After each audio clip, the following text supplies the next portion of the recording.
Eu era correspondente em Nova York quando tive a oportunidade de entrevistar um dos brasileiros mais admirados no mundo, Paulo Freire. Ele estava a caminho de Harvard, onde ia fazer conferências como convidado sobre, claro, educação. Criador de um método simples, capaz de alfabetizar uma pessoa em pouco mais de um mês e adotado em vários países, Paulo Freire foi preso depois do golpe de 64, perseguido e obrigado a viver no exílio. O que mais me comoveu nessa entrevista foi a esperança de Paulo Freire num mundo melhor, que, como ele mesmo dizia, poderia acontecer quando ele já não estivesse mais aqui. E ele morreu 2 meses depois.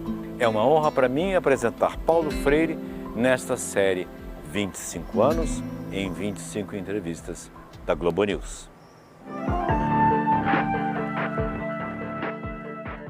Como surgiu o método Paulo Freire de alfabetização?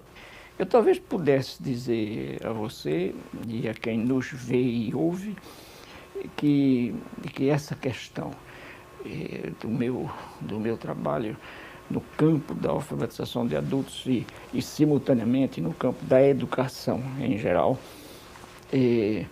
tem uma origem muito remota. Quer dizer, eu não tenho dúvida nenhuma de que a minha relação com meus pais, por testemunho de meus pais, a exemplaridade com que eles foram educadores de mim e dos outros filhos e irmãos meus, isso me marcou enormemente. E do ponto de vista da tarefa de ensinar, é algo também que na infância aparecia como, no mínimo, uma boa curiosidade diante do mundo. Quer dizer, as crianças, de modo geral, são curiosas, mas eu tive uma especial curiosidade em saber coisas, em querer aprender. Eu acho que aí está uma remota razão. Já na mocidade, eu acho que o que mais me tocou para que eu buscasse, para que eu pesquisasse algo, foi o que me parecia uma profunda injustiça e uma imensa ofensa aos adultos que, não tendo tido oportunidade de estudar enquanto crianças, chegaram à maturidade sem o comando da palavra escrita. Isso me parecia, como me parece, um absurdo. Quer dizer, é uma espécie de pilhagem. Não? É como se o mundo que lê pilhasse o mundo que não lê do direito e da possibilidade de ler. Quer dizer, a alfabetização, o analfabetismo, no fundo, esconde uma proibição, que é uma proibição de classe social. Dessa razão ética e dessa razão política é que teria vindo a sua paixão por ensinar? Exato. Entende? Eu não tenho dúvida nenhuma de que eu não posso ser entendido fora de uma compreensão da ética em mim e da política em mim. Eu acho que nenhum educador, nenhum pensador da educação está afastado disso.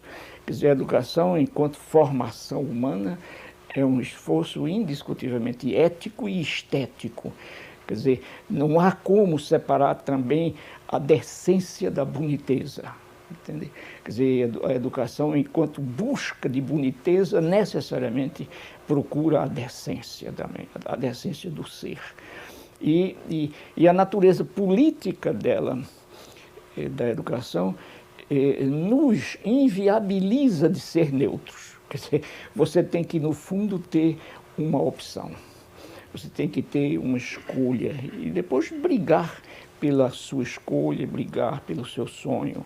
Então, o meu primeiro ponto de partida era essa convicção de que, afinal, e não só em alfabetização, a educação implica uma certa convivência ou uma relação que não pode ser rompida entre o conteúdo que se pretende ensinar e a experiência social e cultural que tem que ver com a identidade cultural, com os anseios, com os medos, com as frustrações do educando e não do educador.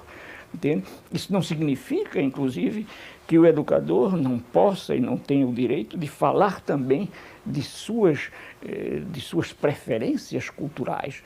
Mas o que ele não pode é fazer o trabalho educativo a partir de suas preferências culturais, quando, sobretudo, o que ocorre é uma diferença de classe social entre o educador e o educando. Nem sempre, mas quase sempre. Então, esse era um ponto de vista. Primeiro. Um segundo ponto de vista, uma segunda certeza até, mais do que um ponto de vista que eu tinha e tenho e continuo tendo, é a de que, no caso da alfabetização, por exemplo, a alfabetização é uma experiência criadora. E significa que o alfabetizando tem que criar, tem que montar, para usar uma expressão mais técnica, o seu sistema de sinais gráficos. Quer dizer, ele tem que ser, no fundo, o arquiteto desta produção ou desta criação, obviamente ajudado, ou ele ou ela, ajudado pela educadora ou pelo educador. Mas o que eu quero dizer é que o exercício de tornar-se capaz de ler e escrever exige de quem realmente aprende uma postura de sujeito que cria o seu próprio aprendizado. Eu costumo, inclusive usando um jogo verbal, eu costumo dizer que você só aprende quando você apreende a razão de ser do objeto que você aprende. Entende? Quer dizer, então aprender é uma experiência de quem cria, e não uma experiência de quem é teleguiado. Entende? Quer dizer, então a minha crítica ao que eu chamei de bancarismo na educação, que é exatamente essa prática educativa em que o professor deposita, é como se o professor abrisse a cabeça do educando e metesse lá dentro os pacotes de conteúdos. E isso é uma inconsistência, isso não tem sentido. Então, eu defendia por isso mesmo, então, o direito que o alfabetizando tinha e tem de fazer parte da criação da sua capacidade de ler e de escrever. Uma outra coisa, para terminar essa pergunta, era a certeza que eu tinha e continuo tendo, de que a prática ensinante e a prática de aprender, da aprendizagem, são práticas que se dão num clima que deve necessariamente ser um clima de boniteza, quer dizer, e de alegria. Você imagine, uma das coisas mais tristes era a concepção clássica de uma escola severa, austera, punidora, em que punir se apresentava como sendo o caminho sine qua para a formação do educando. Obviamente que eu não estou aqui defendendo uma pedagogia licenciosa, uma pedagogia espontaneísta, de jeito nenhum. Eu estou absolutamente convencido de que a liberdade não cresce nem se constitui sem limites. Quer dizer, ela tem, inclusive, o grande problema da liberdade é como assumir os limites eticamente e não como assumir com medo da autoridade. Quer dizer, o pai que grita, esperneia e que tem um filho silenciado não é o pai que convence, que discute e que tem um filho silencioso. Entende? Quer dizer, o que eu quero é um filho que saiba assumir o silêncio e não um filho que viva silenciado.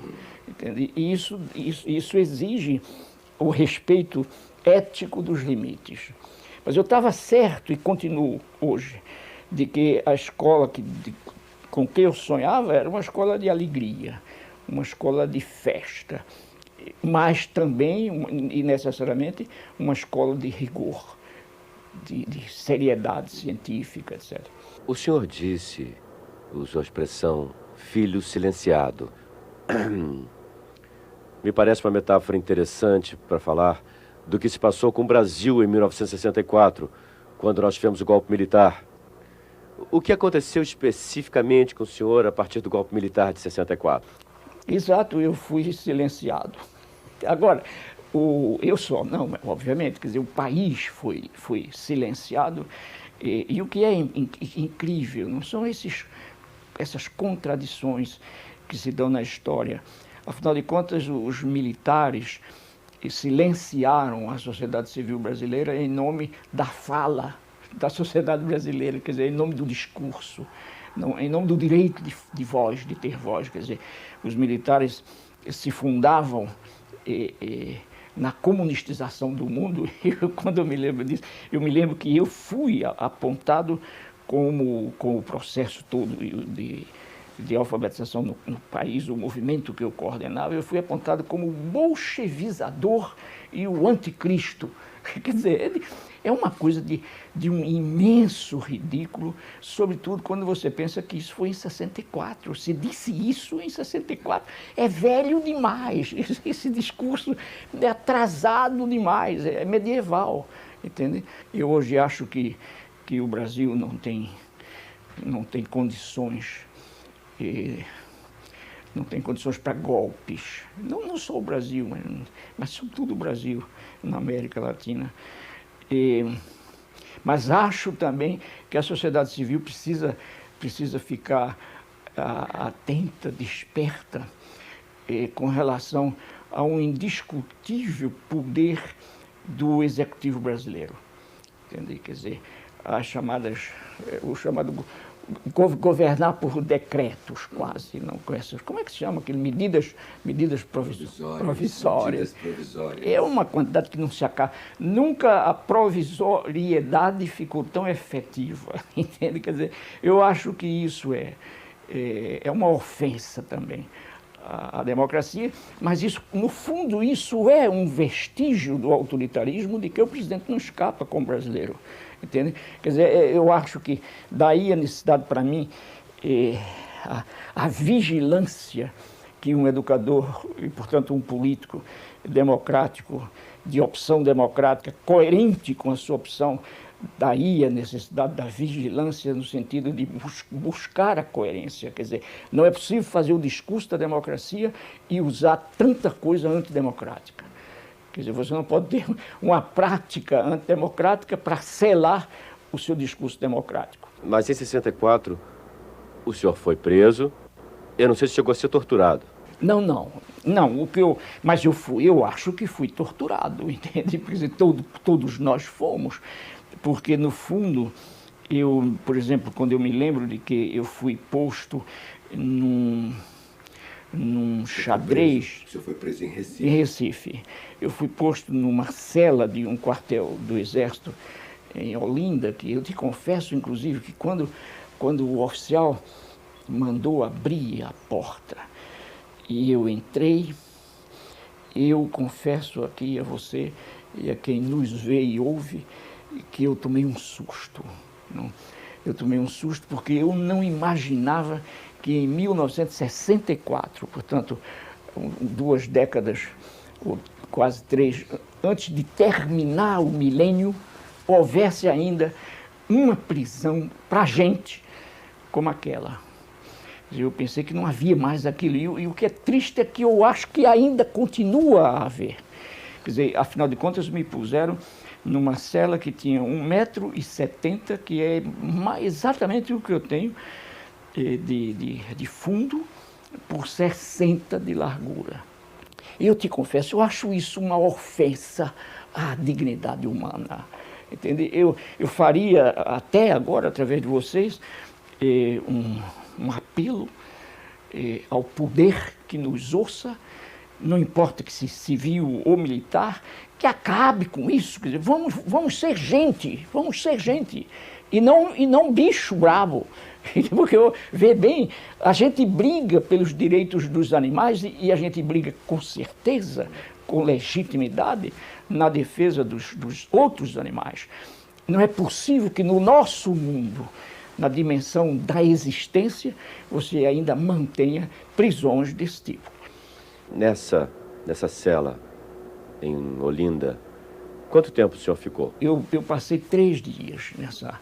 Né? Mas te confesso, não, olha, uma coisa estranha que eu vou te dizer, aprendi algumas coisas, por exemplo, por exemplo, aprendi o valor da paciência. Quer dizer, não de uma paciência de silenciados, mas de uma paciência silenciosa, de uma paciência que permuta com a impaciência. Quer dizer, aprendi também... Não seria a paciência da resistência? A resistência, não? A necessidade existencial de resistir. E por isso mesmo, eu aprendi, por exemplo, na minha experiência de preso, eu aprendi quanto a obediência, às vezes, a obediência do silenciado, não? Que não é ética, mas quanto, às vezes, essa paciência, essa obediência do silenciado é uma resistência do silenciado. Quer dizer, eu me lembrava, por exemplo, de como deveria ter sido duro o escravo, não, levando pancadas violentas, açoites, preso, amarrado no tronco e obedecendo tanto quanto podia. E a obediência passou a ser uma resistência na medida em que, obedecendo, mesmo absurdamente, salvava a vida. E preservar a vida para quem precisa de brigar para decentizar o mundo é fundamental. Eu digo no último livro que acaba de sair no Brasil, eu digo que... Não é esse. O último livro chama-se Pedagogia da Autonomia. E esse acaba de sair aqui. Eu digo que o homem e a mulher, através da história, viraram capazes de eticizar o mundo. Quer dizer, não havia como continuar sendo homem e mulher sem ética. E precisamente, ou somente porque somos nós, os viabilizadores da ética ou da eticização do mundo, nós somos também capazes de transgredir a ética. Quer dizer, você, por exemplo, você nunca ouviu falar que tigres africanos tenham sacudido bombas em cidades de tigres asiáticos. Isso nunca se ouviu falar na história que uma família de leões tenha covardemente matado membros de outra família e à noite tenham ido a família levar o seu pêsame. A gente faz isso.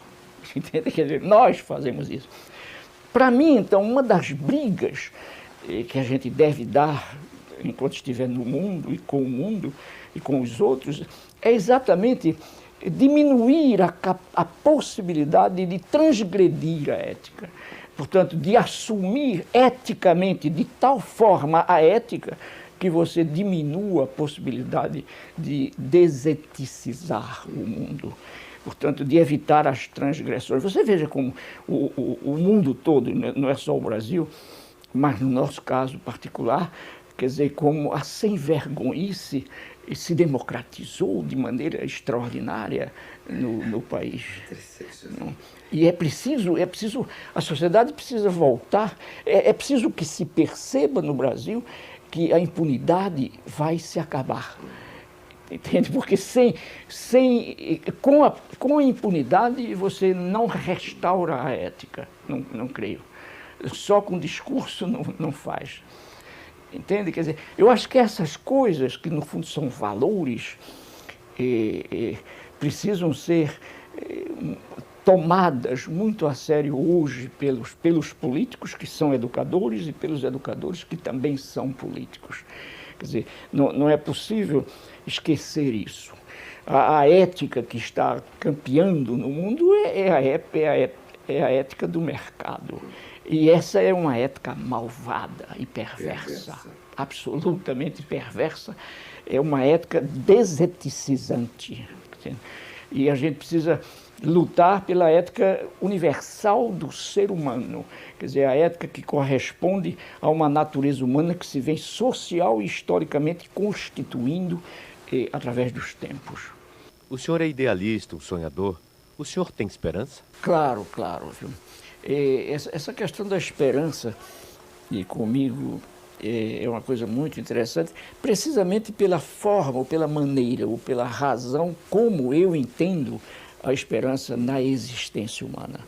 Quer dizer, há pessoas que me consideram um sonhador, e eu sou um sonhador, mas não um sonhador maluco. Entendeu? Mas há pessoas que me consideram um idealista, mas um idealista perigoso. Entendeu?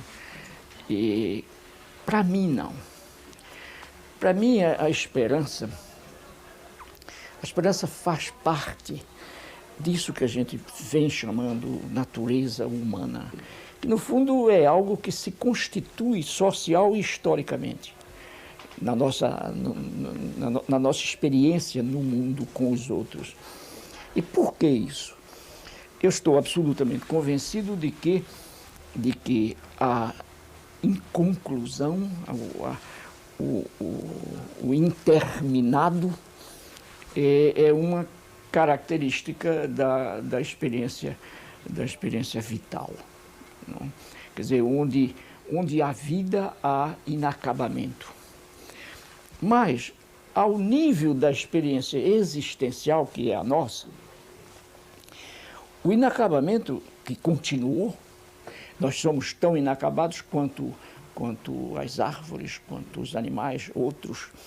O senhor está chamando de inacabamento a continuidade. Exato, e pela incompletude do ser mesmo. Não?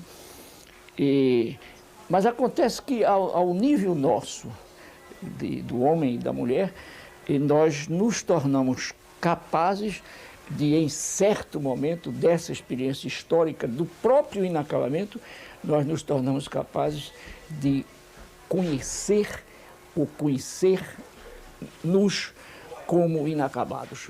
Quer dizer, o inacabamento, mais do que o puro inacabamento, nós somos conscientes do inacabamento. Ora, a minha tese é a seguinte: um ser que inacabado se sabe, porém, inacabado, ele necessariamente se insere num permanente processo de procura. A educação é esse processo.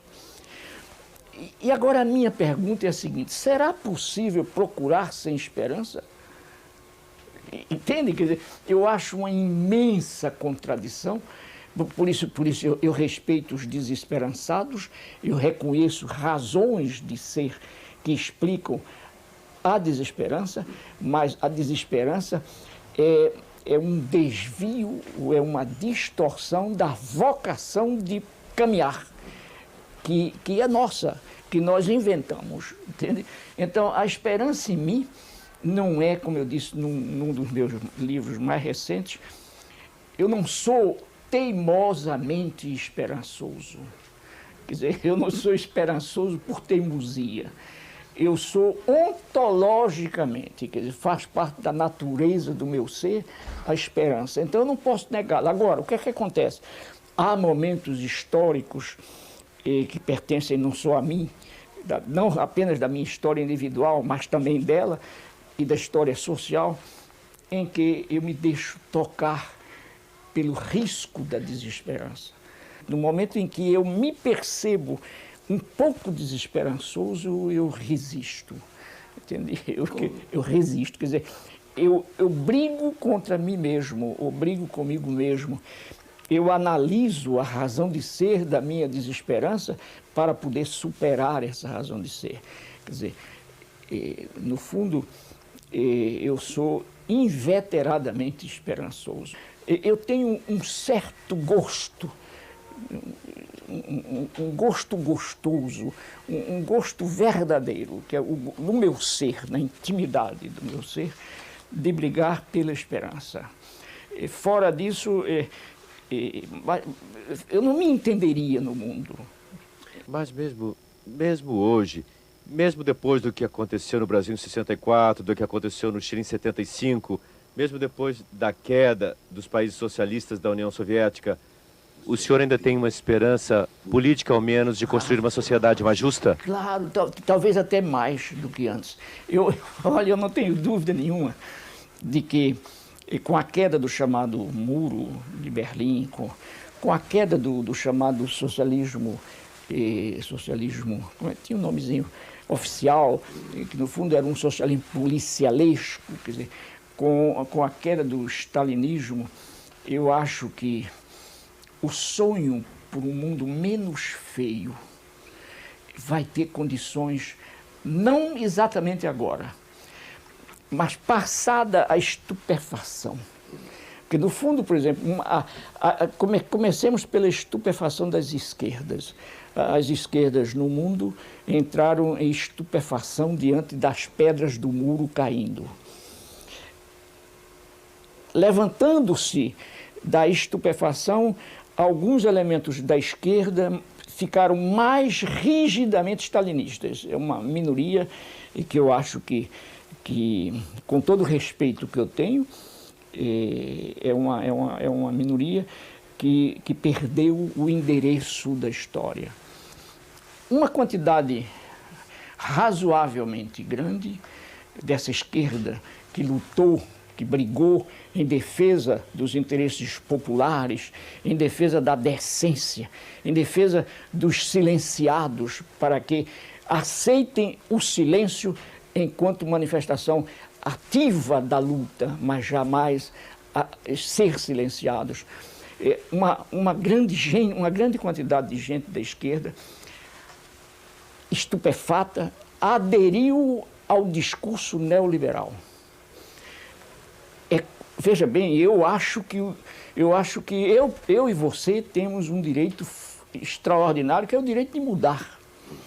Mas não tenha dúvida, eu brigo pelo direito que eu tenho de mudar. Agora, eticamente, eu acho que eu tenho que assumir que mudei. O que eu não posso é mudar e dizer que não mudei. O que eu não posso é mudar e pretender continuar a ter o mesmo respeito dos meus companheiros anteriores, que me respeitavam precisamente pelas opções políticas contrárias às que eu tenho hoje. Entende? Quer dizer, por exemplo, se eu amanhã cismar e me convencer de que o discurso neoliberal é o correto, eu escrevo um livro sobre isso e digo, olha, não vem aqui para casa mais falar em processo libertador, porque eu acredito mesmo na ideologia imobilizadora da história, e o que eu acredito mesmo é que a educação deixou de sonhar, não há mais que sonhar na educação, não há mais que pensar em utopias na educação, a educação tem que ser uma prática, uma experiência puramente pragmática de treinamento do educando. É treinar tecnicamente, cientificamente, o educando.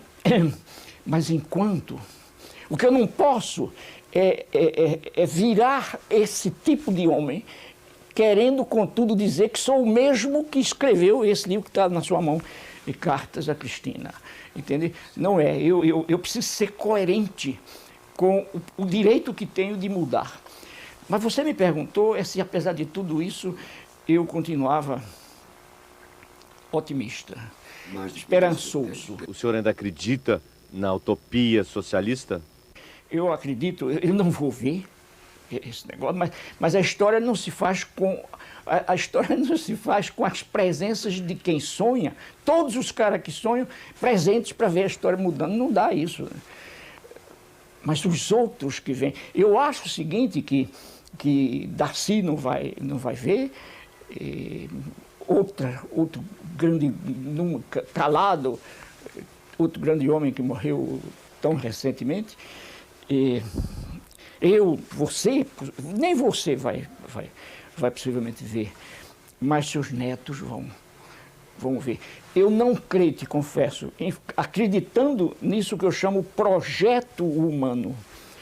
e mesmo que ameaçado e submetido a uma série de influências tecnológicas indiscutíveis no mundo que podem amaciar a curiosidade, amaciar a vontade. Mesmo assim, eu acredito que o projeto humano ganhará um dia. Quer dizer, recentemente eu li um artigo de um padre suíço, num jornal suíço, cujo título muito grande era mais ou menos o seguinte: será que a globalização dará ou não dará lugar a um outro maio de 68? Quer dizer, um artigo excelente, sobretudo de um suíço, não? Mostrando com uma imensa inquietação a inviabilidade da continuidade de um tal processo. Quer dizer, eu acho que, no fundo, o que há de gente em nós vai se rebelando e vai se rebelar contra uma ética que só cuida do lucro. Entende? E essa não é a ética humana. Uma ética, olha, eu te digo mais, a liberdade de comércio que se sobrepõe à liberdade das mulheres e dos homens é uma licenciosidade e não uma liberdade. É uma imoralidade, quer dizer, isso é imoral. E eu não creio que a gente perdure muito tempo tão imoral, quer dizer, convivendo com distorções. Então, mas é claro, você tem todo o direito, como centenas de pessoas que possam me ver e ouvir, de dizer: nada, Paulo, tu continuas um sonhador. Graças a Deus, continuo um sonhador. Quer dizer, eu aposto no projeto humano. Há uma história curiosa, pessoal, sua, que eu não sei se o senhor se incomoda de contar, que foi seu reencontro com Dona Ana Maria. Com Dona Ana Maria, com sua esposa. O senhor se incomoda de contar? Ana Maria é minha mulher. Nós nos casamos há 8 anos. Eu devo muito. Eu tinha perdido minha primeira mulher, que trabalhou enormemente comigo, que me acompanhou, que me ajudou, que me assessorou. Até que eu tenho uns amigos que dizem que eu era a teoria da prática dela, entendeu? Porque eu acho que a Elza, eu acho que era uma injustiça a ela e uma injustiça a mim. Ela também era teórica e eu também sou prático. Mas a Elza morreu e a morte da Elza me destroçou, e a morte do marido da Ana Maria também a destroçou. E nós somos amigos desde ela menininha, e nos casamos em busca da reinvenção de nós mesmos. Quer dizer, abalado como eu estava, mas uma coisa interessante, eu estava abalado, mas não desesperançado, até aí, nesse momento, que foi um momento dramático da minha vida. Mas a chegada da Anita foi absolutamente importante e fundamental. Quer dizer, ela me ajuda a refazer-me, a me reconstruir. Quer dizer, essa é uma outra. Eu acho que quando a gente descobre humildemente a importância de uma outra pessoa na reconstrução da vida da gente, é uma coisa bonita também, é uma coisa gostosa. Eu tenho quer dizer, a minha gratidão por Nita é menor do que o meu amor por ela. Quer dizer, porque se só fosse gratidão, não valia. Quer dizer, por gratidão eu não continuaria com ela.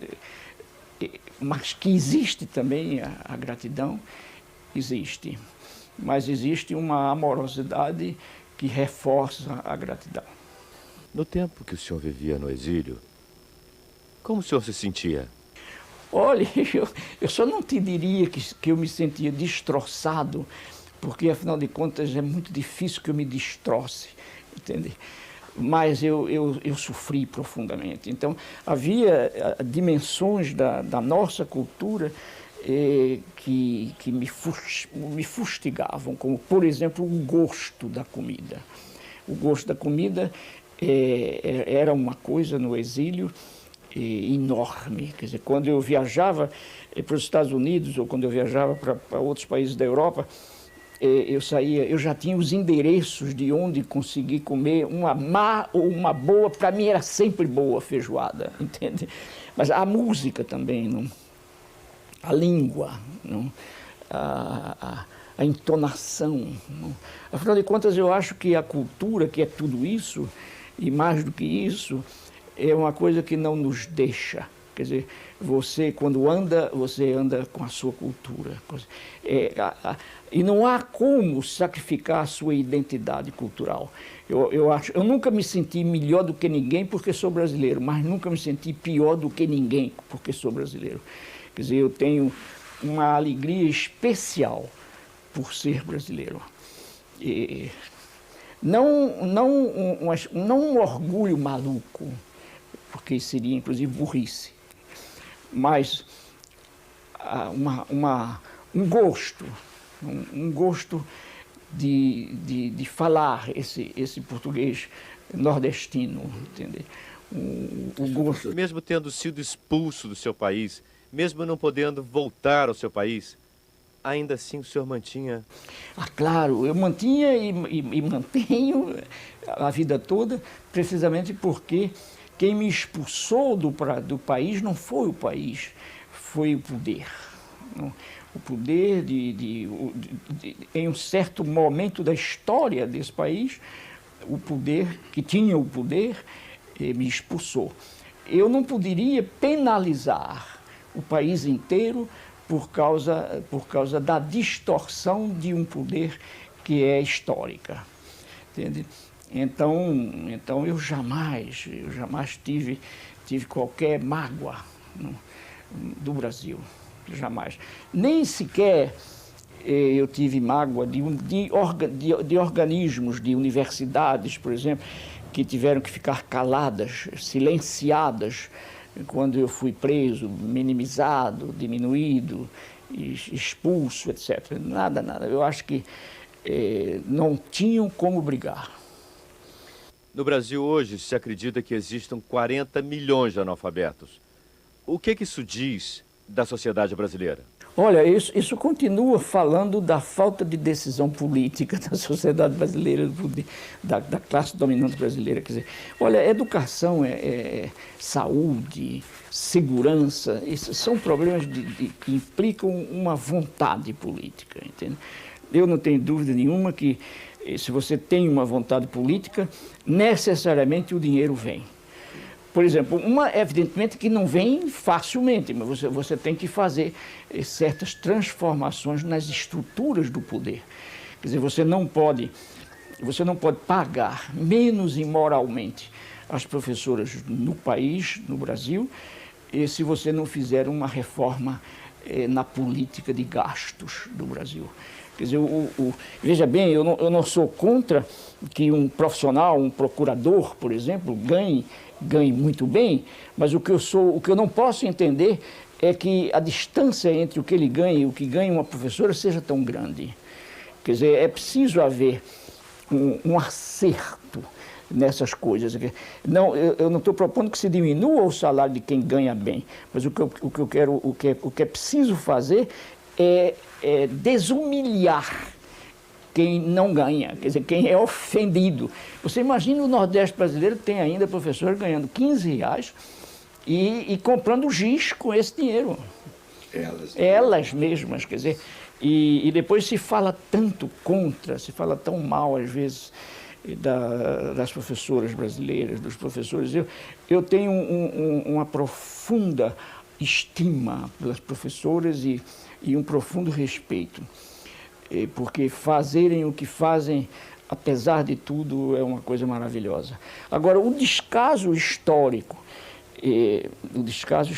do poder nesse país com relação à educação e e a dignidade da educadora é uma coisa que me deixa alarmado.